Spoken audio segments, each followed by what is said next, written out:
9월 7일 말씀 묵상 시작하도록 하겠습니다. 제가 기도하고 시작하겠습니다. 하나님 감사합니다. 저희들의 연약함과 부족함을 덮어주시고 오늘도 말씀 가운데 하나님의 뜻을 알게 하여 주시며 하나님의 뜻 가운데 순종하며 복된 인생으로 살아갈 수 있도록 인도해 주신 하나님 감사드립니다. 오늘도 말씀을 통해서 가르쳐 주시고 깨닫게 하시고 성령님 조명하여 주셔서 하나님 말씀이 우리의 삶의 능력이 되도록 하나님의 깊은 은혜를 체험할 수 있도록 인도하여 주시옵소서. 감사드리며 예수님의 이름으로 기도드립니다. 아멘. 오늘 말씀은 출애굽기 3장 1절에서 10절 말씀입니다. 하나님께서 오늘 주신 말씀은 출애굽기 3장 1절에서 10절 말씀입니다. 앞에서 1장, 2장까지는 이제 출애굽하게 되는 그 배경이 설명되어 있다면 이제 본격적으로 3장에서 모세를 부르시고 하나님의 출애굽 사역이 시작되기 시작합니다. 제가 말씀 봉독하겠습니다. 모세가 그의 장인 미디안 제사장 이드로의 양떼를 치더니 그 떼를 광야 서쪽으로 인도하여 하나님의 산 호렙에 이르매 여호와의 사자가 떨기나무 가운데로부터 나오는 불꽃 안에서 그에게 나타나시니라. 그가 보니 떨기나무에 불이 붙었으나 그 떨기나무가 사라지지 아니하는지라. 이에 모세가 이르되 내가 돌이켜 가서 이 큰 광경을 보리라. 떨기나무가 어찌하여 타지 아니한고 하니 그때 여호와께서 그가 보려고 돌이켜 오는 것을 보신지라. 하나님이 떨기나무 가운데서 그를 불러 이르시되 모세야 모세야 하시매 그가 이르되 내가 여기 있나이다. 하나님이 이르시되 이리로 가까이 오지 말라. 내가 선 곳은 거룩한 땅이니 내 발에서 신을 벗으라. 또 이르시되 나는 내 조상의 하나님이니 아브라함의 하나님, 이삭의 하나님, 야곱의 하나님이니라. 모세가 하나님 배웠기를 두려워하여 얼굴을 가리매 여호와께서 이르시되 내가 애굽에 있는 내 백성의 고통을 분명히 보고 그들이 그들의 감독자로 말미암아 부르짖음을 듣고 그 근심을 알고 내가 내려가서 그들을 애굽인의 손에서 건져내고 그들을 그 땅에서 인도하여 아름답고 광대한 땅, 젖과 꿀이 흐르는 땅, 곧 가나안 족속, 헷 족속, 아모리 족속, 브리스 족속, 히 족속, 여부스 족속의 지방에 데려가려 하노라. 이제 가라. 이스라엘 자손의 부르짖음이 내게 달하고 애굽 사람이 그들을 괴롭히는 학대도 내가 보았으니 이제 내가 너를 바로에게 보내어 너에게 내 백성 이스라엘 자손을 애굽에서 인도하여 내게 하리라. 아멘. 하나님이 오늘 모세를 부르십니다. 그런데 모세를 부르신 하나님께서 오늘 모세에게 이곳은 거룩한 땅이니 먼저 신을 벗으라고 말합니다. 겸손하게 하나님의 말씀을 들으라는 것이죠. 하나님의 거룩한 말씀을 들을 준비를 하고 있는 모세는 차마 하나님을 배웁지를 못하죠. 얼굴을 들지 못합니다. 하나님께서는 6절에 내 조상의 하나님이니 아브라함의 하나님, 이삭의 하나님, 야곱의 하나님이라. 살아계신 하나님, 그 하나님께서 그 언약을 이루시기 위해서 모세를 이제 부르신 것이다라는 것을 지금 말씀해 주고 계세요. 그런데 제가 오늘 이 7절에서 10절 말씀을 보니까 하나님의 마음이 어떤 것인지를 지금 모세에게 반복적으로 가르쳐 주고 있는 것을 보게 됩니다. 이제 미디안 광야로 와서 40년 동안 이제 모세는 정말 그 궁궐에서 화려했던 생활들이 아니라 목자로서 광야에서 양을 치며 하나님의 특별한 훈련을 받고 있었던 것이죠. 바로 그때 하나님께서는 모세를 불러서 모세의 마음 속에 하나님의 마음, 그 모세가 가졌던 그 안타까운 마음도 사실은 하나님의 마음이었고 그 하나님의 마음을 다시 한번 모세에게 전달해 주죠. 오늘 7절 말씀 이렇게 말씀하십니다. 여호와께서 이르시되 내가 애굽에 있는 내 백성의 고통을 분명히 보고 그들이 그들의 감독자로 말미암아 부르짖음을 듣고 그 근심을 알고 모세야 내가 이스라엘 백성들의 그러한 안타까운 모습들을 나도 봤다. 그리고 그 감독자들로 말미암아 그 핍박으로 말미암아 그 부르짖는 소리를 나도 들었다. 그 근심을 알고 있다. 그러면서 약속의 땅으로 내가 그들을 구원할 것이다. 그러면서 9절에 다시 한번 이제 가라. 이스라엘 자손의 부르짖음이 내게 달하고 애굽 사람이 그들을 괴롭히는 학대도 내가 보았으니, 또 반복해서 하나님이 이스라엘 백성들을 얼마나 사랑하며 정말 한순간도 눈을 떼지 않고 이스라엘 백성들을 보고 있었고 그들의 부르짖음을 듣고 있었고 알고 있었다라는 것을 다시 한번 강조합니다. 그리고 10절에 이렇게 말합니다. 이제 내가 너를 바로에게 보내어 너에게 내 백성 이스라엘 자손을 애굽에서 인도하여 내게 하리라. 모세야, 내 마음 알고 있지?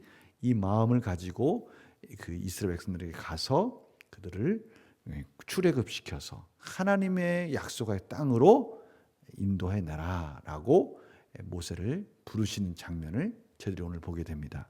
참 모세에게는 좀 충격적인 시간이죠. 이제 80이 됐습니다.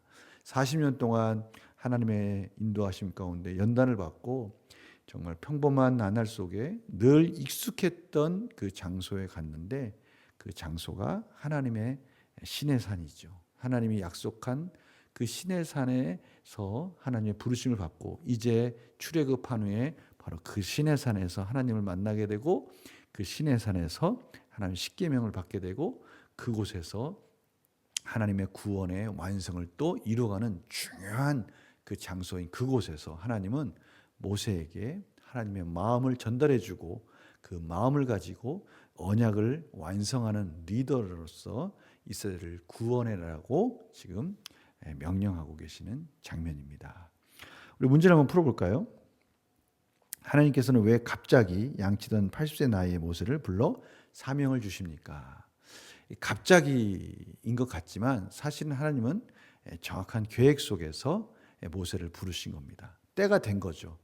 이제 모세가 혈기가 있었고 자기의 힘을 먼저 의지했던 것을 다 내려놓고 이제 80세 나이에 하나님을 의지할 줄 알고 하나님 앞에서 겸손하게 하나님의 말씀을 들을 줄 알고 하나님의 마음을 이해할 줄 아는 나이가 되었을 때 하나님께서는 모세에게 찾아오셔서 모세를 지금 부르고 계십니다.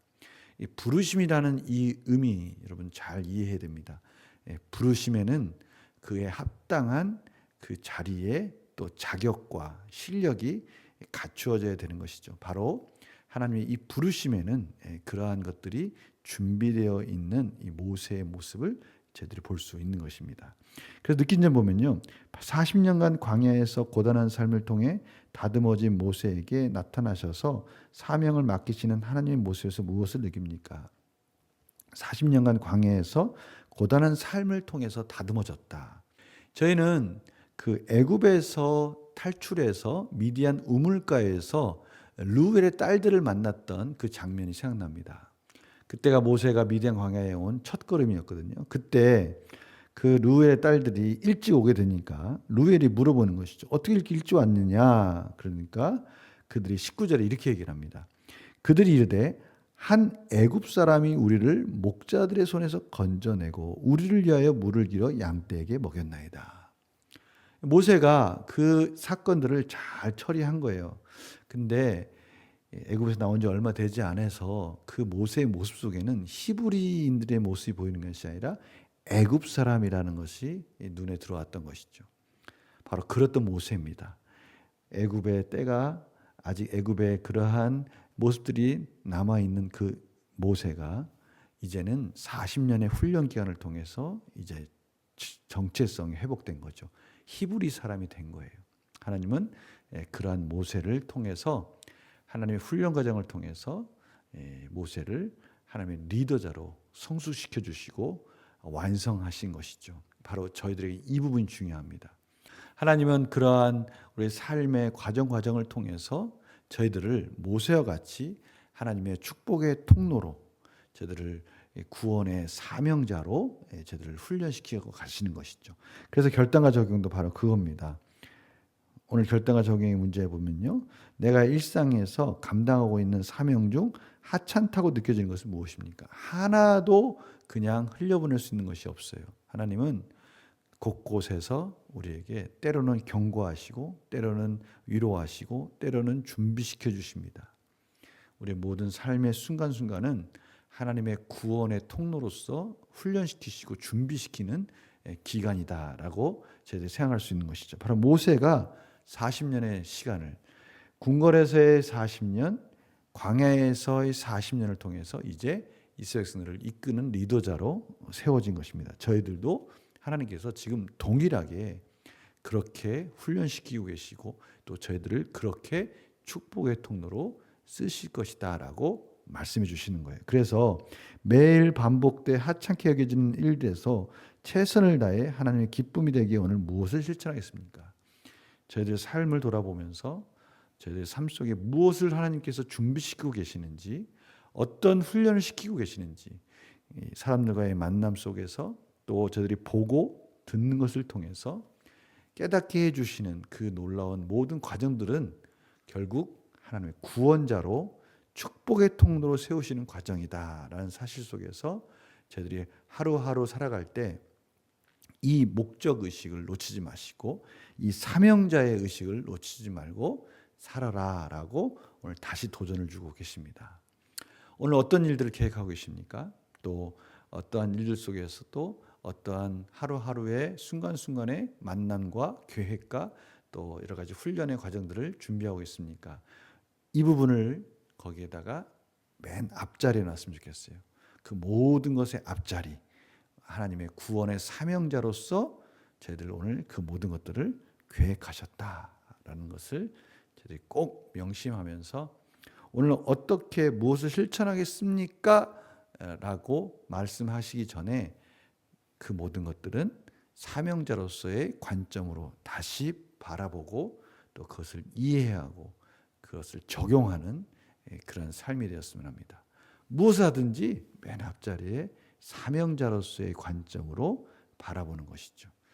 그 우선순위를 놓치지 않고 오늘도 그 가운데서 하나님 앞에 부끄럽지 않은 최선을 다하고 성실하게 사는 오늘 하루 되시기를 간절히 축원합니다. 기도하겠습니다.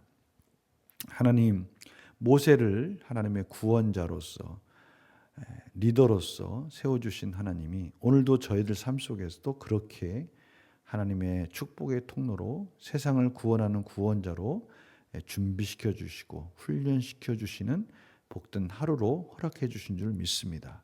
저희가 이 사실을 잊지 않고 삶 속에 적용하며 오늘 하루도 하나님께 영광되는 복된 하루가 될 수 있도록 인도하여 주시옵소서. 거룩한 주일을 승리하는 삶으로 또 거룩한 예배의 순간 속에서 하나님의 풍성한 은혜를 누릴 수 있도록 또 은혜 베풀어 주시옵소서. 감사드리며 예수님의 이름으로 기도드립니다.